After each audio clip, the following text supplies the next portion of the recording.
Next time you go to Disney World with your children, you'll have to start scanning their fingers. Disney said the new process is going to help block the use of stolen and shared tickets. Now, if you remember, it used to be that tickets for children aged 3 to 9 would have been easy to transfer because they had no finger images attached to them. Well, Disney says parents who feel uncomfortable with having their kids' fingers scanned, you can use yours instead.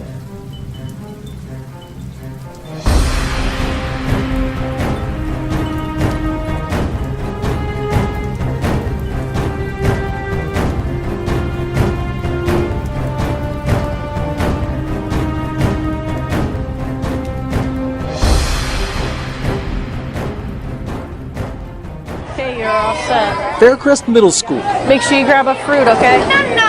where 4 grades are ushered through lunch lines between 10:30 and 1. Yeah, you got 217. So if you could imagine, we're feeding about 86% of our students in each building, and we're about 700 students, give or take. So in 2 hours, it's a lot of students to get through the line.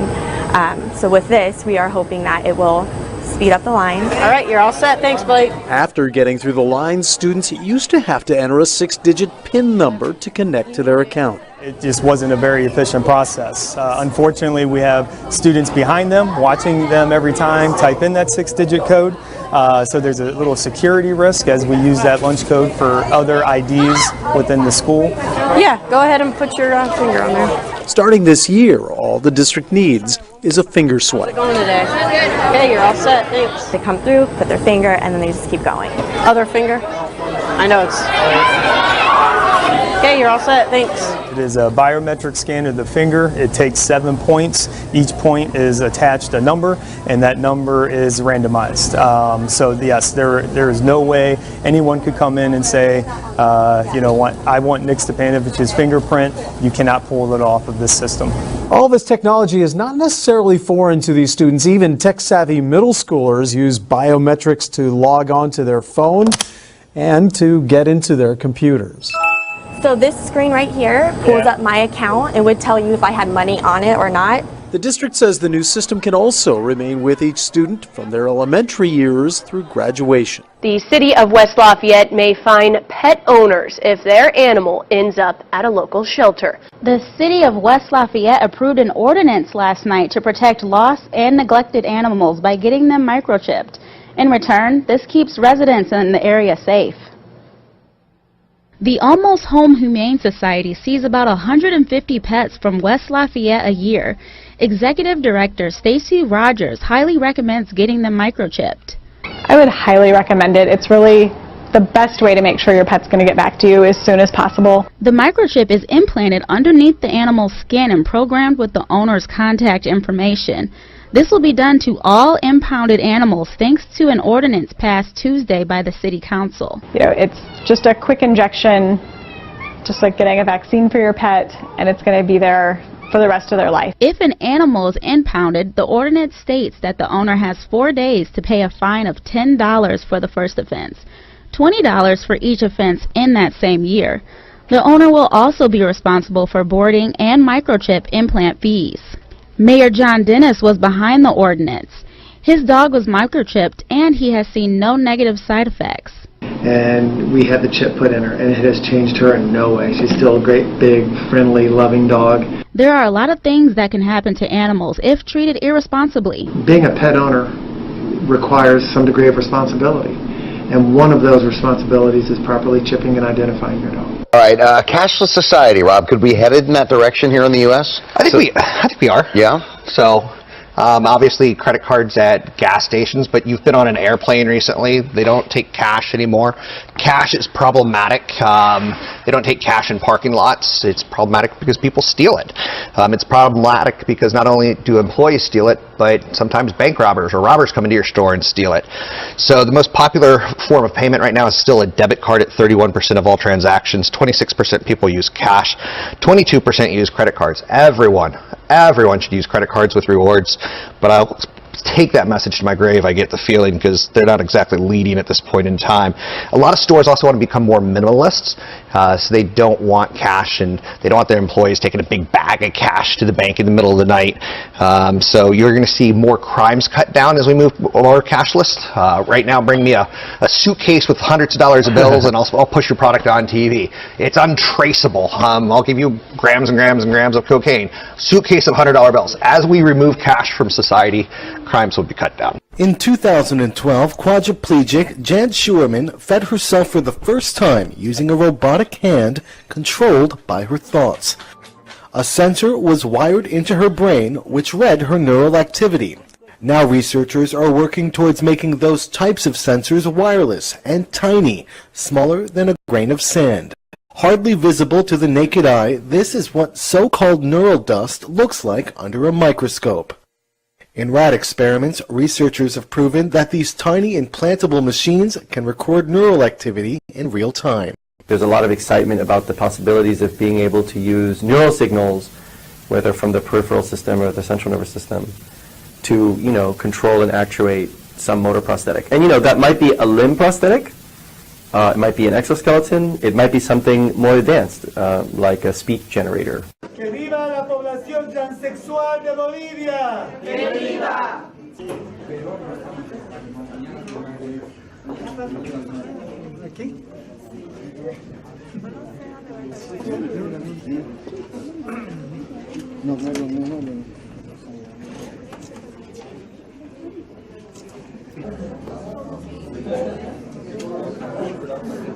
Eso.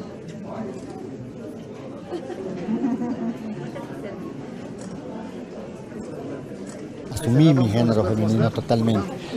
Más de 30 años que en un momento al principio sufrí bastante discriminación, bastante violencia psicológica, verbal, hasta incluso física. Now only on 5 after a record-breaking 2015, this year we are on track to see even more gun sales. Unbelievable, so is this. According to new FBI numbers, more than 1.8 million background checks logged for potential gun buyers last month alone. That's a 6% increase from the same time last year. And Dominique Ricks, you have been digging into this story all day long. It looks like this may be the biggest year yet for gun sales. Yeah, 2016 is quickly becoming the year of the gun. In fact, FBI data shows a record number of background checks for every single month this year. As I learned today, Northeast Ohio is seeing the same spike. Our August is up $30,000 from last year at the same time.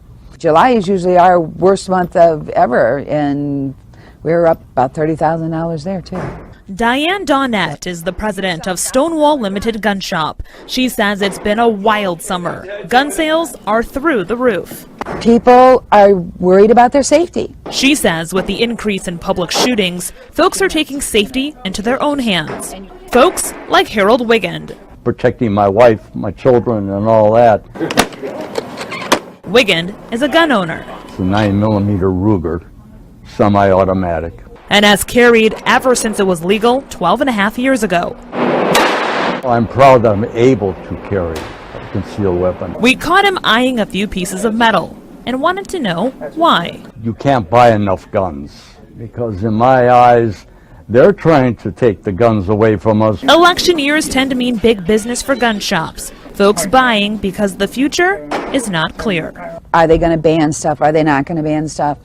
During his historic trip to Laos, President Obama made another first back in the U.S. He nominated Abid Qureshi to the United States District Court for the District of Columbia. Qureshi is reportedly the first American Muslim to be nominated to serve as a federal judge. He is also a member of the District of Columbia Bar Association's Legal Ethics Committee. He received his law degree from Harvard Law School and his Bachelor of Arts degree from Cornell University. However, it's unlikely Qureshi will be confirmed before the end of Obama's term. The Senate Judiciary Committee hasn't held a nomination hearing for Supreme Court nominee Merrick Garland. Obama nominated Garland in March. After that, Republicans on the committee sent a letter to the Senate Majority Leader saying they wouldn't hold a hearing for any Supreme Court nominee until the next president is sworn in. And political watchers don't think it will be any different for a federal judge. Welcome back to The Lead. New outrage on Capitol Hill today after Obama administration officials briefed lawmakers about 2 other cash payments to Iran. Sources tell CNN that in addition to the previously reported $400 million in cash given in conjunction with U.S. hostages held in Iran being freed, including Washington Post journalist Jason Rezaian, 2 additional cash payments totaling $1.3 billion were made, as first reported by this morning's Wall Street Journal. Republicans such as Senator Marco Rubio argued, quote, by sending the signal that hostages are a legitimate means of securing concessions from our government, the Obama administration has put countless American lives at risk through this payment, as Rubio wrote in today's Tampa Bay Times. Obama administration officials note that the $1.7 billion belongs to Iran, having been awarded by the Hague Tribunal, stemming from the U.S. not delivering fighter jets that Iran had paid for before the 1979 Iranian Revolution. The U.S. Defense Department says one of its Navy ships has changed course after a close encounter with an Iranian craft in the Central Gulf on Sunday. The Pentagon says the Iranian fast attack vessel sailed within 91 meters of the USS Fireboat, forcing the 53-meter U.S. ship to change course. The U.S. adds this was at least the 4th such incident in less than a month. Fears are mounting that actions by Iran could lead to mistakes.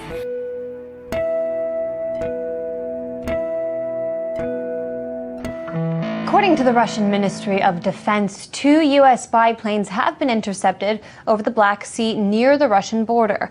RT's Murad Gazdiev has more details. Russian Defense Ministry says several American spy planes, surveillance aircraft, try to approach the Russian border from the direction of the Black Sea. They did this with their transponders off. Those are the little radio beacons that warn other aircraft to be careful and help avoid a collision. They were promptly intercepted by Russian fighter jets, which were scrambled in Crimea. They approached the American aircraft, and those changed course and headed back towards the Black Sea, away from the Russian border. This, apparently, the Russian Defense Ministry says, isn't the first time that American jets have tried to get close to the Russian border recently. What with the Caucasus 2016 military exercises being held in the area of Crimea in the Caucasus. The United States Pentagon has confirmed that an incident took place, calling it a dangerous close-range intercept.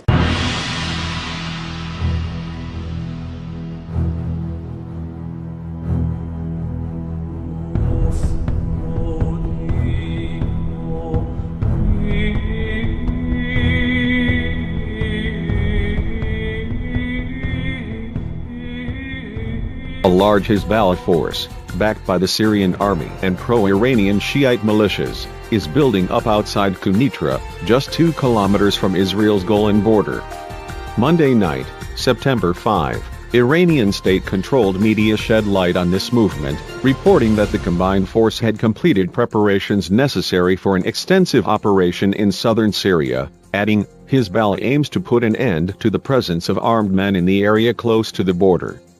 The nature of the armed men was not specified, but the goal of the new operation was clear. After evicting the assorted anti-Assad groups, including the Islamic State, holding territory close to the border, Hezbollah and its backers plan to regroup on the Syrian-Israeli boundary. Debka File's military sources note that the Iranian media attached photos of Israel's security force opposite Quneitra to their reporting on the new move, thereby framing the target of the Syrian-Iranian-backed Hezbollah build-up.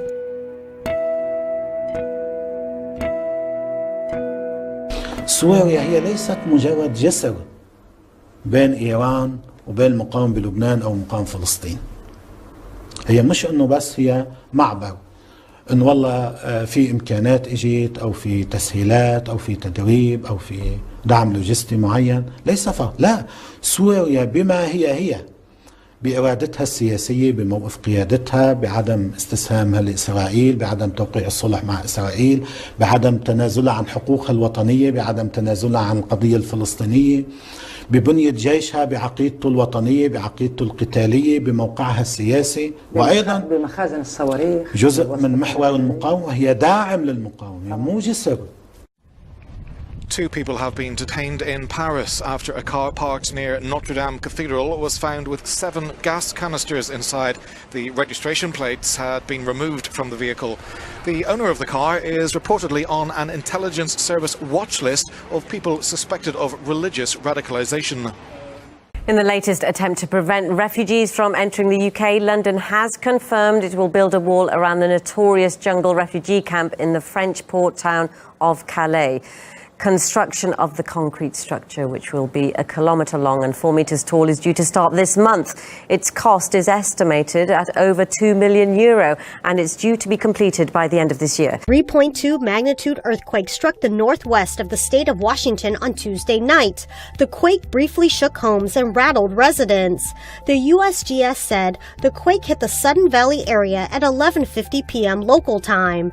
A CBS affiliate reported the earthquake woke people in Bellingham, Washington, which sits about 10 miles to the west. Adrian Williamson told the Seattle station it was loud, like something slammed the house. Both cats flew off their beds. Others told the station that the tremor lasted for about 5 seconds and was pretty violent. Hurricane Newton has given western Mexico a hammering, but despite the first reported loss of life, the popular tourist resort of Cabo San Lucas knows it could have been a whole lot worse. At least 2 people are dead and 3 missing after a fishing vessel was wrecked by the storm as holidaymakers hunkered down in their hotels. It felt like one of the hurricane was going through and then it would calm down, and then later on it came really stronger after that. We were hearing a lot of boats were going and the sounds of the boats were pushing around. And in fact, this morning we saw one of the boats turned over in the water from that. The Category 1 hurricane hit Cabo San Lucas on Tuesday with winds of 150 kilometres per hour. Heading north, it has Arizona in its sights. It's expected to arrive in the US state as a tropical storm. Cabo San Lucas still remembers the severe battering it took 2 years ago when a stronger storm, Hurricane Odile, caused extensive damage.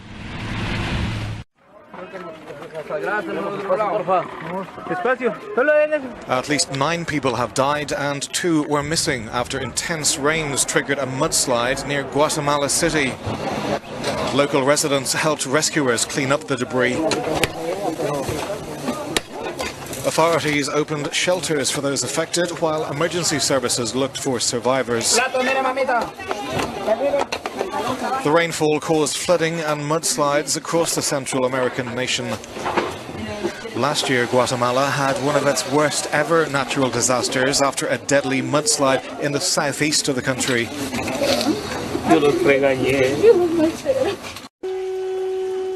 In Greece, 4 people have died and at least 1 other person is missing after heavy downpours caused flash flooding. In the northwest, a Romanian woman and her 2 children were rescued. At least 3 of the victims were elderly or vulnerable. This woman feared for her life. I was alone. The water came up to my chest. I was shaking. I'm disabled and I couldn't open the door. I couldn't even find the keys to open it and let the water out. I was sleeping in my bed and I was soaked. I almost drowned.